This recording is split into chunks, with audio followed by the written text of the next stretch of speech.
नमस्कार, आप देख रहे हैं सीएनबीसी आवाज और यह है खास मुलाकात। और आज हम बात कर रहे हैं केंद्रीय रेलवे मंत्री श्री सुरेश प्रभु से। सर, आपने हमारे लिए वक्त निकाला, बहुत शुक्रिया। आपसे इजाजत लेकर के आपके बिहाफ में जनता को सबसे पहले ये बता दिया जाए कि आपका बजट तैयारी हो रही है, रेलवे किराया, यात्री किराया नहीं बढ़ेगा। देखिए, अभी बजट में क्या होगा इसके बारे में मैं भी नहीं जानता हूं, इसके मैं आपको कैसे बताऊं। लेकिन आपने देखा होगा कि आम जनता के हितों को ध्यान में रखते हुए पिछले एक साल में हमने बहुत सारे कदम उठाए। मैंने बजट में हमारा जो बजट बना था, पिछला बजट, तो बजट पिछले इसके लिए बजट के बारे में बता रहा हूं। जो आज बजट हमारे हाथ सामने है, जो आएगा उस कल आएगा ही। लेकिन जो बजट में हमने जो कहा था, इसमें से 110 अलग अलग बिंदुओं के ऊपर हमने पहले ही पूरी तरह से इम्प्लीमेंट कर दिया है। बिल्कुल। उसमें से खास करके जैसे रिजर्वेशन की लोगों को समस्या थी, उसमें हमने काफी बड़े पैमाने पे सुधार लाया। लोगों को कंबल लेने में भी ऐसा सोचा, किसने दूसरे ने तो इस्तेमाल नहीं किया। इसके लिए हर जगह पर जहां जहां संभव है हम लोग हर डिवीजन में एक नई मैकेनाइज्ड लॉन्ड्री लगाने जा रहे हैं। जहां जहां लगी है उसमें ठीक है। साफ सुथरी व्यवस्था एक लोगों की बहुत माफक अपेक्षा है और बिल्कुल सही भी है। उसमें भी हमने काफी मात्रा में बदल किया है। और हमने एक नया हाउसकीपिंग डिपार्टमेंट बनाया है। उसके एक स्वामीनाथन करके हमारे एक अफसर को हमने उसका इंचार्ज किया है। इसके लिए वो भी एक ठीक करने की कोशिश में। खान पान सेवा, इसमें भी बहुत अभी भी शिकायतें हैं और मैं मानता हूं शिकायत सही भी है। इसलिए हमने अभी ये किया कि ई केटरिंग, जो मैंने कहा था, अभी 2000 से ज्यादा ट्रेन के ऊपर भी चल रहा है और भी बढ़ाएंगे, सबसे ज्यादा लाएंगे। यानी इस प्रकार लाभ ये होगा कि आपको जो खाना चाहिए वो आपको खाना मिलेगा। अभी क्या होता है, रोज मसाला डोसा ही मिलता है या रोज आपको पनीर ही मिलता है, तो लोग शिकायत करते हैं पनीर और मसाला डोसा खा के हम हैरान हो गए, भाई और कुछ नया निकाल के लाइए। तो इसके लिए मैं समझता हूं कि यदि आप इस तरह की लोगों को हल्दीराम से चाहिए तो हल्दीराम से लीजिए, आपको जो चाहिए बंगाली खाना चाहिए तो बंगाली खाना लीजिए, कि मलयाली खाना चाहिए तो मलयाली खाना भी मिल सकता है। यानी ये इस तरह का एक हमने लाने की हमने कोशिश की। साथ साथ में मैं समझता हूं कि रेल की व्यवस्था में पारदर्शिता लाने की पूरी तरह से हम कोशिश करें। मुझे लगता है ये आम जनता के लिए बहुत जरूरी है। और दूसरी, लोगों की शिकायत नहीं आनी चाहिए, ये तो हमारी कोशिश होनी चाहिए। लेकिन नहीं आनी चाहिए, आए तो उसका सॉल्व कैसे, किस तरह से सॉल्व किया जाए, इसके लिए भी हमने काफी बड़े मात्रा में हम कोशिश करें। जब आप ये कह रहे हैं यात्रियों की सुविधा बहुत बढ़ाई है, तो उसमें ये इंटेंशन मैं पढ़ सकता हूं कि भाई चूंकि सुविधा बढ़ाई है तो थोड़ा पैसा और निकालना होगा, तो यात्री किराया बढ़ाएंगे। आपका इरादा क्या है, व्यू क्या है, फैसला क्या होगा, बात की बात है। देखिए, मैं आपको उसके, क्योंकि रेलवे को बजट जो बैलेंस करना होता है उसमें दो दिक्कत अभी आज हमारे सामने बहुत बड़ी दिक्कत है। एक तो इस साल में 30,000 करोड़ से भी ज्यादा, 30-32 हजार करोड़ रुपए, जिस तरह से आप कैलकुलेट करेंगे, सालाना नया बर्डन पे कमीशन के नाते रेलवे के ऊपर आ गया है। राइट। अब ये बहुत बड़ा बर्डन है। मैं तो कहता हूं कि ये सहने की स्थिति में रेल की आज फाइनेंसिस बिल्कुल नहीं है। तो इसको किस तरह से निपटा जाए, इसके बारे में हम वित्त मंत्रालय से बातचीत कर रहे हैं और मुझे उम्मीद है कि कुछ न कुछ तरीका हमने उसमें निकालने की कोशिश करेंगे। दूसरा, हमारे सामने एक बहुत बड़ी चुनौती है कि हमने इस साल में जो फ्रेट, जो 2/3 हमारे जो पैसा आता है रेलवे के पास, उसकी आमदनी है वो वहीं से आती है। उसमें स्टील, सीमेंट, बड़े हमारे जो बल्क कार्गो जाते हैं, आयरन और इस तरह के कार्गो का मूवमेंट बहुत कम है। आयात निर्यात में भी बहुत बड़े पैमाने पे कमी आई है। इसके कारण आज जो रेलवे की अहम आमदनी के स्रोत है उसको ही बहुत बड़े धक्का पहुंचा है। बिल्कुल। तो इसके लिए मैं मानता हूं, एक तो इनकम की तरफ से और दूसरे एक्सपेंडिचर की तरफ से भी, दोनों तरफ से रेलवे के ऊपर अनप्रेसिडेंटेड, मैं मानता हूं इस तरह की स्थिति रेल के इतिहास में शायद पहले कभी पैदा नहीं हुई थी। इस तरह की स्थिति आज है। आप बहुत फ्रैंकली ये बात बता रहे हैं, एक चार्टर्ड अकाउंटेंट ये बात बता रहा है कि एक तरफ कमाई कम हो रही है, दूसरी तरफ खर्चा बढ़ रहा है, अभूतपूर्व प्रेशर है रेलवे फाइनेंसेस पर। आपने बिल्कुल ठीक बताया, 32,000 करोड़ का खर्चा आपका पे कमीशन का आ गया। माल ढुलाई वाली आपकी कमाई जो है सिग्निफिकेंटली कम हो गई है, तो पैसा कहां से आएगा? तो इसलिए हमने जो अलग अलग तरीके से कोशिश करने की कोशिश की। एक तो मैंने ये साल में मैंने कहा था कि हमारा एक आइटम है सैलरी एक्सपेंडिचर, दूसरा आता है एनर्जी का। तो हमने पहली बार रेल में हमने एनर्जी कॉस्ट कम करने के लिए कदम उठाए और उसमें काफी हद तक हमने सफलता पाई। लेकिन उसका जो 5-7% आपको मदद करेगा। हाँ, लेकिन वो भी है। और साथ में ही दूसरा हम एक्सपेंडिचर, तो दो रेलवे के स्रोत, एक तो रेवेन्यू बजट है जिसमें हर साल का खर्चा, हर साल का एक्सपेंडिचर, दूसरा एक है कैपिटल बजट तो कैपिटल बजट इसके लिए आवश्यक है कि उससे ही आगे आने वाले दिनों में जो रेल की जरूरत होगी पूरी करने की हम कोशिश करेंगे। उसके लिए तो हमने पूरी मात्रा में धन की प्रावधान करके रखा है, उसके लिए कोई चिंता नहीं, प्रोजेक्ट्स सीधी मात्रा से चलते रहेंगे। लेकिन ये बिल्कुल आज हमारे सामने बड़ी चिंता है कि किस तरह से इतने बड़े पैमाने पे हमारा ऑपरेटिंग रेशियो भी इफेक्ट होगा। रेल की स्थिति बिल्कुल बड़े, और ये अनप्रेसिडेंटेड है, इतने बड़े मात्रा में रेल में एक साल में इतना बड़ा बर्डन आना, और इस समय जिस समय रेल के फाइनेंसिस पहले ही बहुत स्ट्रेच थे। बिल्कुल, तो इसीलिए ये बहुत ही बड़ी। तो सर आप ये बताएं, क्योंकि आइडियली क्या होता है कि भाई यात्री किराया नहीं बढ़ाना पड़े, माल भाड़ा मैं बढ़ा देता हूं, लेकिन माल भाड़े में आपके पास ऑलरेडी टारगेट से नीचे चल रहे हैं, रोड में ज्यादा ट्रांसफर हो रहा है, लोग वहां से ज्यादा इस्तेमाल कर रहे हैं ढुलाई के लिए, ऐसे में आप माल ढुलाई में फिर भी आपको बढ़ाना तो पड़ेगा। नहीं, मैं समझता हूं ये क्या करना करेंगे उसके ऊपर हम अभी भी सोच रहे हैं, मैं अभी आपको नहीं बता पाऊंगा। हम पूरी कोशिश करें। मैंने हमारी टिकटलेस ट्रैवल के खिलाफ बड़े मात्रा में अभियान चलाया। हमने कहा है कि एक्सपेंडिचर हर जगह पर जहां जहां कम हो सके उसको करिए, एनर्जी कॉस्ट कम करने की कोशिश करें, एनर्जी एफिशिएंसी लाने की कोशिश करें, उसका नतीजा आपको अगले साल में ज्यादा दिखेगा। लेकिन ये साल में बहुत ही प्रेशर है, ये बस वास्तविकता है। मुझे बताएं सर आप, मुझे ये लगता है कि आप और मोदी जी दोनों बोल्ड आइडियाज के मामले में बिल्कुल क्लियर है कि क्या करना चाहिए लॉजिकली। बिजनेस एक लॉजिक से चलता है, लॉजिक ये है कि जो लागत है उससे ज्यादा पैसा आपको वसूलना चाहिए। तो आपको पब्लिक को कॉन्फिडेंस में लेना पड़ेगा कि यात्री किराया भी बढ़ सकता है, माल ढुलाई भी बढ़ानी पड़ सकती है। नहीं, देखिए, एक तो इसके लिए मैंने आपके सामने क्या स्थिति है उसके बारे में निदान किया। बिल्कुल, अभी डायग्नोसिस हो गया, अभी मेडिसिन क्या होगी उसके बारे में आपको जरूर बताएंगे। लेकिन आज जो स्थिति है और उसके ऊपर हम अलग अलग बिंदुओं के ऊपर ध्यान भी दें। एक शिकायत जो मेरी है सर, वो ये है कि लैंड का कमर्शियल यूज एक दूसरा बहुत बड़ा जरिया बन सकता है। आप लोग उसमें भी कोई बड़ा काम नहीं कर रहे हैं, आप लोग कॉशियस हैं। नहीं, देखिए, मैं आपको ये बताता हूं, बिल्कुल आपने सही कहा। रेल में एक लॉन्ग टर्म स्ट्रक्चरल चेंज लाने की जरूरत है, और ये बदलाव ये है कि कम से कम 30% रेल का जो आमदनी होगी वो नॉन रेलवे ऑपरेशन से होनी चाहिए, जैसे ग्लोबली होती है। तो उसके स्त्रोत्र क्या क्या है? एडवर्टाइजमेंट है, जो हमने इसके ऊपर भी काम करने की शुरुआत की। दूसरा स्त्रोत्र है कि मॉनिटाइजेशन ऑफ रेलवे असेट्स, उसके लिए भी हमने काम करने की शुरुआत की। तीसरा, बिल्कुल आपने सही कहा कि लैंड का जो मैक्सिमम कमर्शियल यूटिलाइजेशन कैसे हो सकता है, उसके ऊपर भी हमने काम करने की कोशिश की। अभी काम ये शुरू किया है कि 400 स्टेशन जो है उसका कमर्शियल एक्सप्लॉयटेशन करना चाहिए। लेकिन आप इस बात से भी बात को मानेंगे कि इतना आसान काम नहीं है, क्योंकि हर जगह पर लैंड तो रेल के पास है, लेकिन उसका रिकॉर्ड, उसकी अलग अलग तरीके के होने वाले लीगल इम्प्लीकेशन, और वहां पे रेलवे स्टेशन अभी भी बरकरार है, और रेल के स्टेशन वहां से रेल चलेगी भी। तो इसके लिए हमने इस तरह काम को शुरुआत की है। मुझे लगता है इसमें काफी इंटरेस्ट है लोगों का, लेकिन उसको बिल्कुल इंटरेस्ट को प्रैक्टिकल में कन्वर्ट करने के लिए जो दिक्कतें आ रही है उसके ऊपर हम बिल्कुल सही मात्रा में ध्यान भी दे रहे हैं। मुझे लगता है कि ये पूरा ये जो स्ट्रक्चरल चेंजेस मैंने कहा कि नॉन रेल सोर्सेज से इनकम किस तरह से बढ़ाया जाए, इसमें हम यदि सफल रहते हैं आगे आने वाले 3-4 साल में, तो मुझे उसमें तो टाइम लगेगा ही, तो मुझे लगता है रेल के लिए एक नए दिन आ जाएंगे।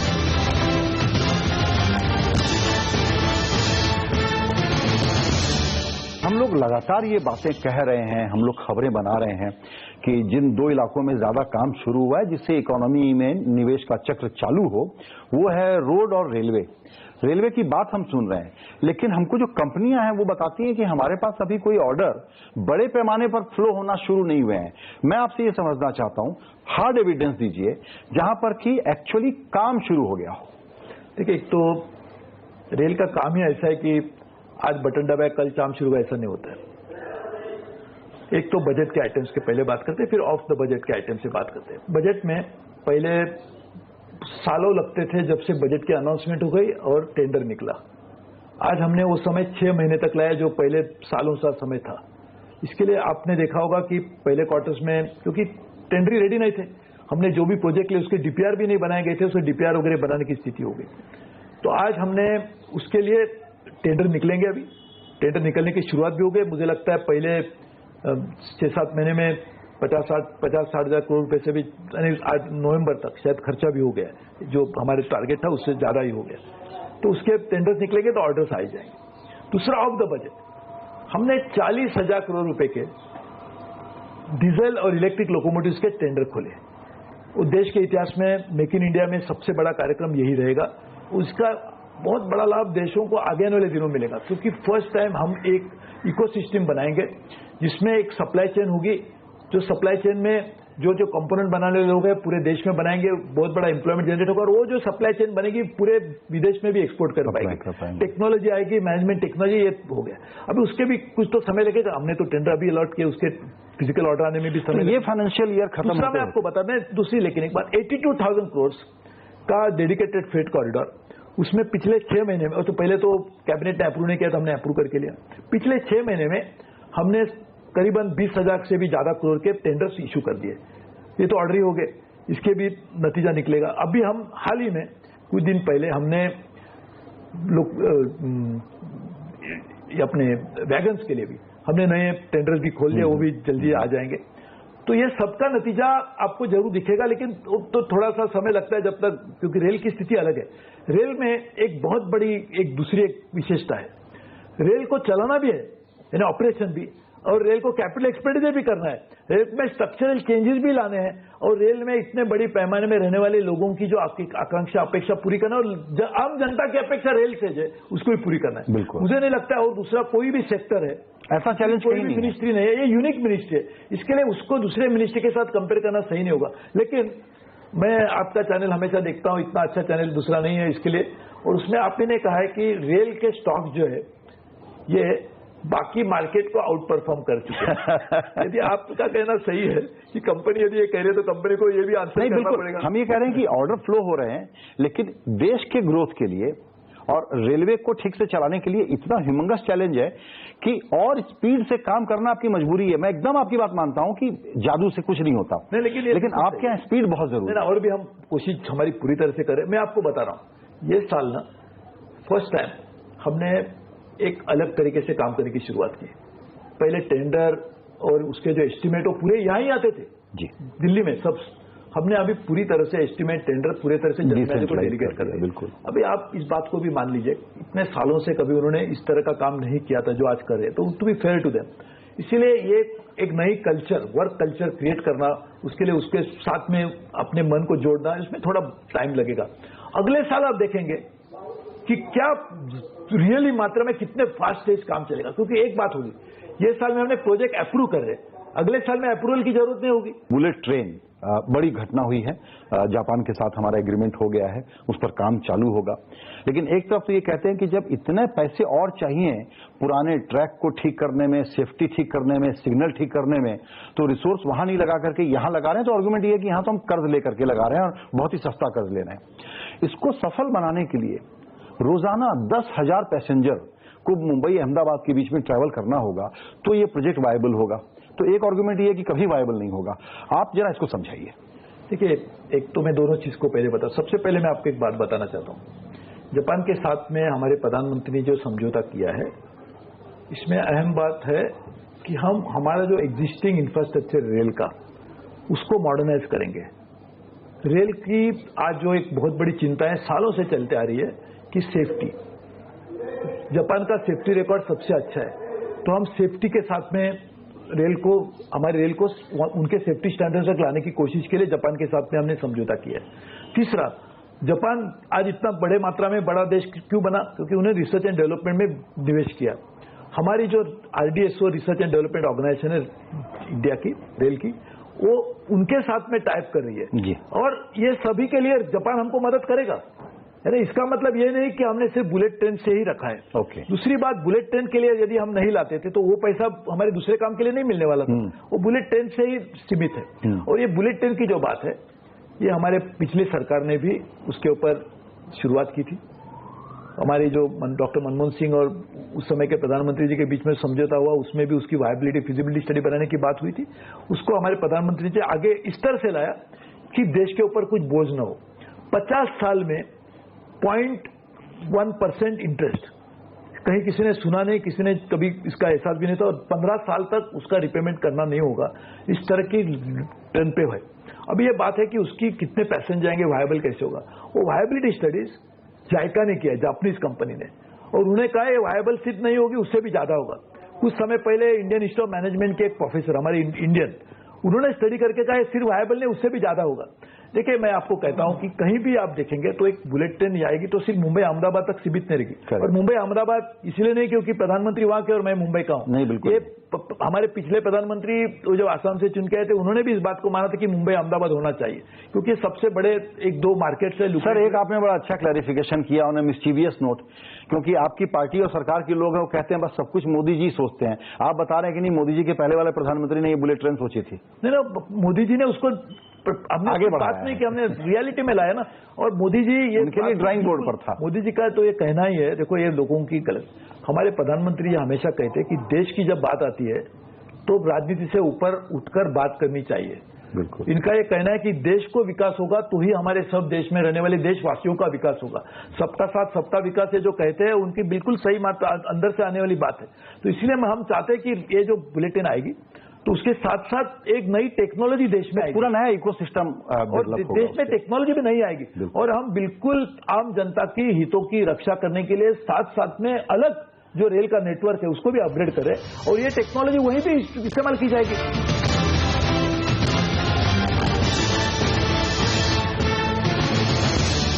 Semi high speed train Delhi और आगरा के बीच में बनाने की बात थी, वो अभी तक टेक ऑफ नहीं हो रहा है प्रोजेक्ट, क्योंकि थोड़ी सी स्पीड बढ़ाने की बात है। उसमें भी सेफ्टी के और जमीन के दोनों के इश्यूज हैं।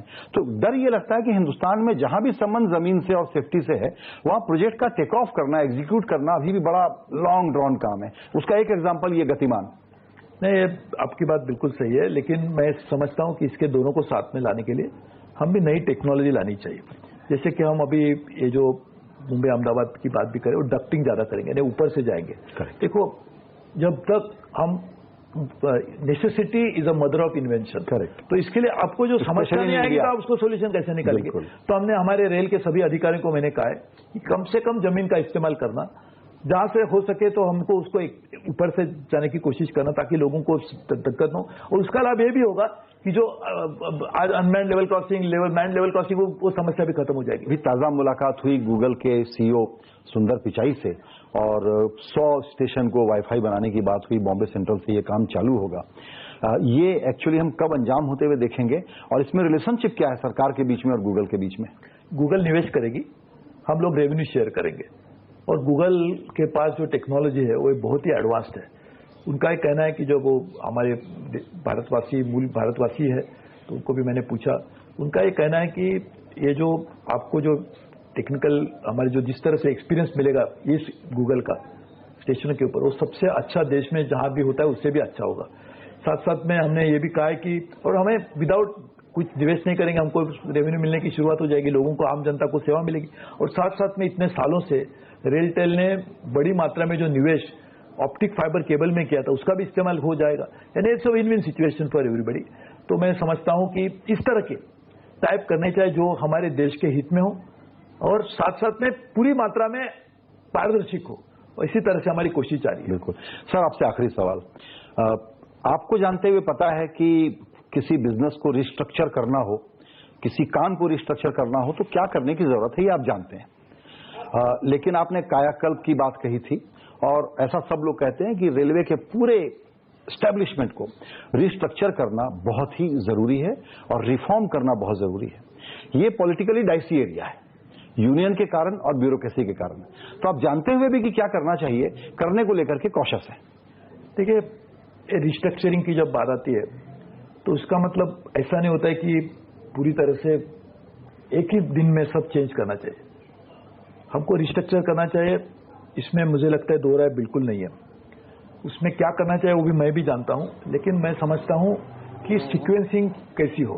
करेक्ट। लोगों को विश्वास में भी लेना चाहिए। कहीं भी आप कोई भी प्राइवेट सेक्टर ऑर्गेनाइजेशन में जाएंगे, वहां भी रिस्ट्रक्चरिंग करने की कोशिश करेंगे तो वहां के एम्प्लॉयज को इनसिक्योरिटी नहीं आनी चाहिए। उनको यदि लगेगा कि अभी कल मेरा क्या होगा मुझे मालूम नहीं, तो बिल्कुल वो भी हमारी पूरी मात्रा में वो डिमोटिवेट हो जाएंगे। हम नहीं चाहते कि हमारा वर्कफोर्स डिमोटिवेट हो। इसके लिए हम जो रिस्ट्रक्चरिंग कर रहे हैं, उस आज जो कर रहे हैं, डेलीगेशन जो हुआ, आज हमारे जोन्स को हमने जो ज्यादा से ज्यादा पावर्स दे रहे हैं, जिस मात्रा में आज भी रेल बोर्ड का रोल बड़ी मात्रा में पॉलिसी मेकिंग तक ही सीमित हो गया है, एक्शन पूरी मात्रा में हो रही है, हमारा पूरा ट्रांसपेरेंसी इतनी मात्रा में है कि पूरा ई टेंडरिंग हो रहा है। ये भी रिस्ट्रक्चरिंग के ही अलग अलग हिस्से हम रेगुलेटर ला रहे हैं। वो रेगुलेटर का भी एक रेगुलर उसका नाम अलग होगा, रेल डेवलपमेंट, लेकिन हम उसको भी भूल गए। यानी मैं समझता हूँ ये सभी का एक जो नतीजा होगा वो रिस्ट्रक्चरिंग होगा, लेकिन उसके और भी करना चाहिए भी मैं जानता हूँ, लेकिन सभी चीज एक साथ नहीं हो सकती। दूसरी बात ये भी है कि हम ज्यादा कुछ करने की कोशिश करेंगे समय के पहले। हमारे तो पुराने लोगों ने कहा कि समय से पहले और नसीब से ज्यादा कुछ नहीं मिलता है, तो इसके लिए तो समय से पहले करने जाएंगे तो ट्रेन का जल्दी भी स्टेशन के पहले आना भी ठीक नहीं है, जितना देरी से आना भी ठीक नहीं है। सर आपने लास्ट में जो कहा है उसको उलट दिया मुहावरा हमने। सीएनबीसी आवाज की जो टैग लाइन है, उद्घोष वाक्य, वो ये है कि वक्त से पहले किस्मत से ज्यादा सीएनबीसी आवाज देखने पे मिलता है। इसके लिए मैं आपसे बात करने के लिए बहुत खुश हूं और आपका सहयोग भी चाहता हूं, लोगों का भी सहयोग चाहता हूं। नया साल आ रहा है, नए साल के साथ साथ में हम बिल्कुल ये कोशिश करेंगे और ज्यादा कोशिश करेंगे रेल को ठीक करने की, लेकिन ये संभव नहीं है कि सिर्फ एक रेल मंत्री और कुछ रेल के लोग कर पाएंगे। आम जनता साथ में रहेगी, आप जैसे लोग हमें समर्थन करेंगे, तो मैं पूरा विश्वास रखता हूँ रेल को हम ठीक करने में कामयाब रहेंगे। सर आपने वक्त निकाला, आपका बहुत शुक्रिया। Thank you.